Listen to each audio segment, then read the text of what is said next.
What's up, fellas? My name is Sucker. In today's video, I want to be talking about why the Ben Simmons trade market is only getting more and more complicated. If you enjoyed the video, leave a like rating on it. Check out my other videos as well. Consider subscribing, and you can check out my socials up here at the top. With all those things said, let's go and get started. Okay, bottom line here. Let's go and get this out of the way. I am convinced, as of today, that Ben Simmons is done in Philadelphia. I can't imagine a scenario in which he goes back and plays for them. I struggle to imagine a scenario in which he even shows up for training camp if the trade request goes that long. And it's continually a very awkward situation. I think the relationship is gone. I don't think it exists anymore. And I think Ben Simmons has played his last game as a Philadelphia 76er. And what we're running into now is the Sixers being patient, trying to understand what teams are and aren't involved. The Sixers kind of waiting on guys like Damian Lillard and Bradley Beal to potentially become available as a part of a Simmons trade package. And it just gets very, very weird very, very quickly. But there's one thing I'm confident in with this whole Philadelphia 76ers roster, and that is at the point in which Damian Lillard requests a trade, if he does request a trade, the Sixers are going to jump on that as quickly as possible, and they're going to try and make a Ben Simmons, Damian Lillard, plus other stuff around it trade happen. That's the thing that I think makes Daryl Morey jump up, pick up the phone, and talk exclusively to Portland about Ben Simmons trade packages. I think that is the thing that they could possibly be waiting on here. But the problem is, and what makes this complicated, is there's a lot of different timelines to deal with. Because if you're Philadelphia, you just signed Joel Embiid to this big extension, you're not trying to get young players and future draft picks in exchange for Ben Simmons. You need guys that are going to help you right now. I think that's why the Lillard thing makes sense. And then you've got to consider, well, if Portland moves Lillard because he asks to be moved, where does that leave their team? They're a team that's already, spending a good amount of money. They've got Norman Powell and CJ McCollum on big contracts. What do they do with the rest of this roster? Do they want to try and tread water and make the playoffs? Do they want to completely rebuild? You don't really know what their timeline is. And then the third team that has really become a bigger part of the Simmons conversation lately is Minnesota. And Minnesota, what is their timeline? Do they want Simmons alongside Edwards and D'Lo? Do they want to move D'Lo? How does that affect the Karl-Anthony Towns situation? Assumedly, it's a way for them to push towards the upper echelon of the Western Conference, and trying to make all those different timelines work in a trade is difficult. But I gave it a shot anyway. So just to be clear, the trades we're going over in this video, I'm under no delusion that any of these are perfect. We're just kind of throwing some things around, okay? So in this example, the Blazers get D'Lo, Malik Beasley, Matisse Thybulle, 2 picks from the Sixers, 1 pick from Minnesota. Minnesota gets Ben Simmons, and the Sixers get Damian Lillard. So the idea here for Portland is that you get D'Angelo Russell to not replace Damian Lillard. Nobody replaces Damian Lillard, but at least fills into that slot on the roster. You get Malik Beasley, you get Thybulle. Those are 3 players that are good right now with room to grow, still have some youth, and you get the future first. For Minnesota, you get Ben Simmons. Yes, you lose D'Lo, you lose Malik Beasley, but he fits in well with the roster. You've got Anthony Edwards, Karl-Anthony Towns, Ben Simmons. You move forward with that, and of course, Philly ends up with Dame. I think Philly is the happiest team out of all this. They would definitely include Tyrese Maxey in this trade as well if Portland asked for him. They get Dame. They have Dame and Embiid. They're one of the top teams in the East and a true contender. Minnesota, I just don't know about the D'Lo thing. I don't know if Portland sees a lot of value in D'Angelo Russell, given his contract. He's a couple years removed from that one All-Star appearance in Brooklyn. And I don't know if we've heard that D'Lo is off the table in trades, but if you're trying to make a Simmons thing work in this structure where Portland is involved, you have to give up D'Lo or Anthony Edwards. That's the bottom line. You have to give up one of those 2 guys, and so you have to pick one. And if you think that trading D'Lo would upset Karl-Anthony Towns to the point where he's going to, be against playing for the Timberwolves, then maybe it has to be Anthony Edwards. But that dynamic is something that I don't understand and I don't have the answers to, and that's what gives me pause about this particular trade package, is not only what Minnesota is giving up in exchange for Ben Simmons, but also how they make that choice between D'Lo and Edwards, because I don't think there's a way that they can put together a Simmons package that makes sense, especially within this structure, but just overall, that doesn't include Anthony Edwards or D'Angelo Russell. I just don't see how it happens. Now, the other thing you could do here is you could expand this trade out to also include CJ McCollum and the Dallas Mavericks. So Portland gets even more compensation, and it's very clearly like a reset,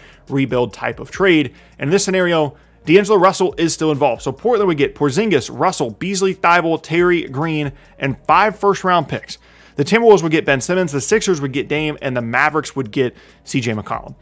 Again, nothing perfect here. We're just talking it out. The D'Lo Edwards thing still exists. The salaries work here, but they would work even if Anthony Edwards was involved rather than D'Angelo Russell.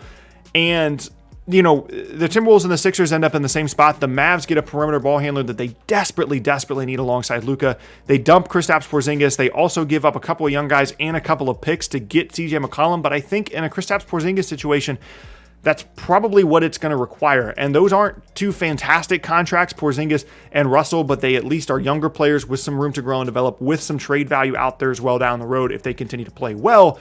And it kind of puts you in this middle ground that maybe Portland wants to be in, where they're good enough to still be relatively competitive while bad enough to promote the development of these younger players that they're getting in return. But again, not a perfect trade by any means. We still have that D'Lo Edwards question, and pretty much for me, as far as how the Timberwolves trades work here, that's pretty much all I have for them. It's like they have to figure out, is it Edwards or is it D'Lo? I don't think they can make a trade work in any other circumstance, because I personally don't think that like Malik Beasley and some first and some young guys is something that gets Philly excited about in a Ben Simmons trade package. I really like there's trades out there that Philly could have done by now. They could have done that Minnesota one I just mentioned. They could have done the CJ McCollum one.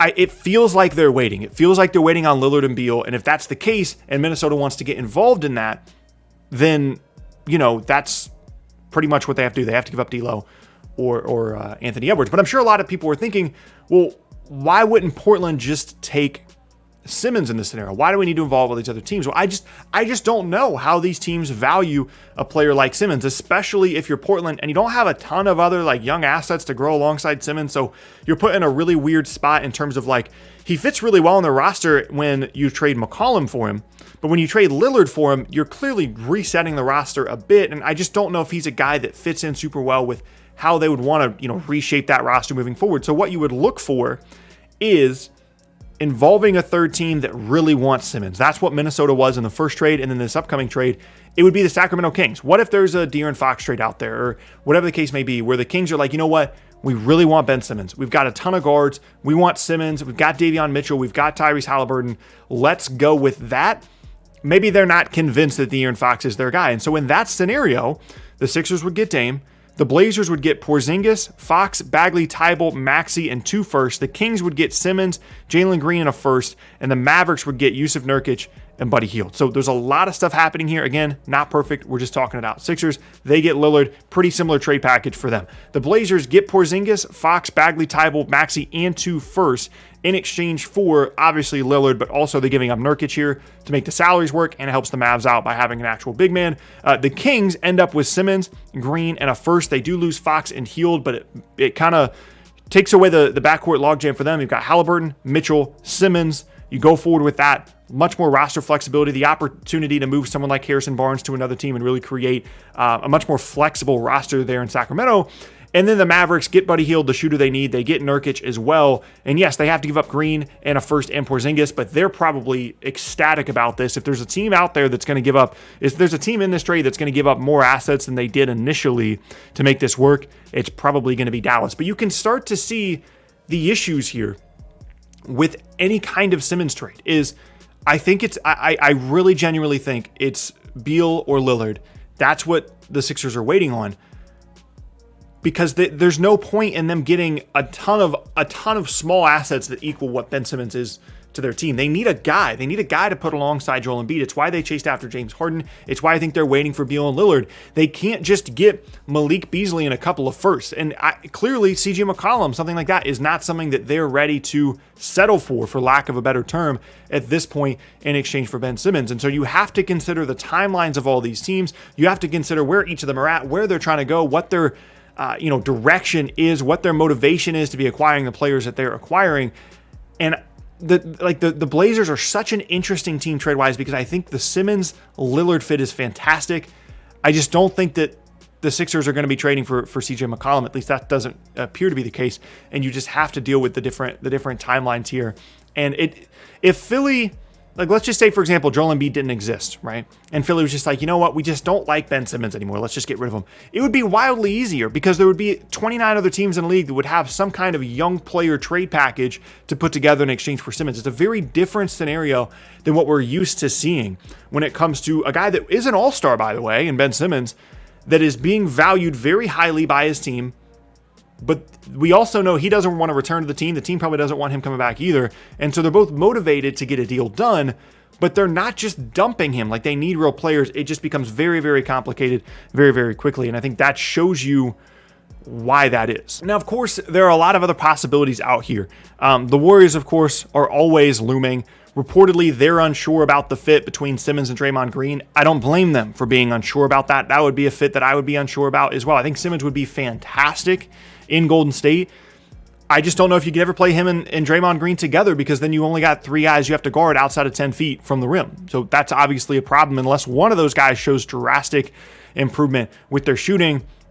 And then what about the Pelicans? I'm not saying this would happen, but is there a scenario where the Pelicans want Simmons, or they want to get involved in the Simmons trade, and maybe there's a Brandon Ingram trade happening here? Maybe there's a scenario where they think that the Ingram-Zion thing doesn't work. I don't know why that would work any worse than Zion and Simmons together, but it would at least be an interesting team. Or maybe they just get involved and Brandon Ingram goes to Dallas and they get back, the Pelicans get back, Porzingis and other stuff. There's a lot of different things you can do with a Simmons trade, but I think it really comes down to only a handful of teams that Philly is interested in talking to for Ben Simmons. And then that really limits the other possibilities, whether it be the Warriors or the Pelicans or the Kings or all these other teams, the Timberwolves. If I had to make a guess right now, I would say that one of Beal or Lillard is going to ask for a trade before the season starts. Or, maybe once training camp starts, something like that. And then at the point that that happens, the Simmons rumors heat up. And Philly gets really aggressive in trying to get one of those two guys either prior to training camp starting or when the season starts, or in kind of like a James Harden-like timeline where we played a handful of games and then you go and get them then. So if I had to make a prediction, I'd say it's going to be one of those two teams. And if it's Washington, they can kind of work directly and Simmons will probably end up in Washington. If it's Portland and it's Lillard, I think we're going to see a third team, potentially Minnesota, potentially Sacramento. But it's wildly difficult to predict. Like, this is not a prediction I feel strong about whatsoever in terms of the teams that he would go to because of the third team aspect. But one thing I am sure of, I think Ben Simmons is done in Philly. I don't think he's ever playing another game for the Sixers, and I can't wait for him to get moved. And yeah, that's going to be the end of today's video. Hope you guys enjoyed it. If you did, make sure to leave a like rating on it. You can subscribe for more videos just like this as well. Check out more videos from me at the box on screen. Check out my socials at the top of the screen as well. And yeah, with all those things said, hope you guys have an awesome rest of your day. Once again, my name is Tucker, and I will see you all next time.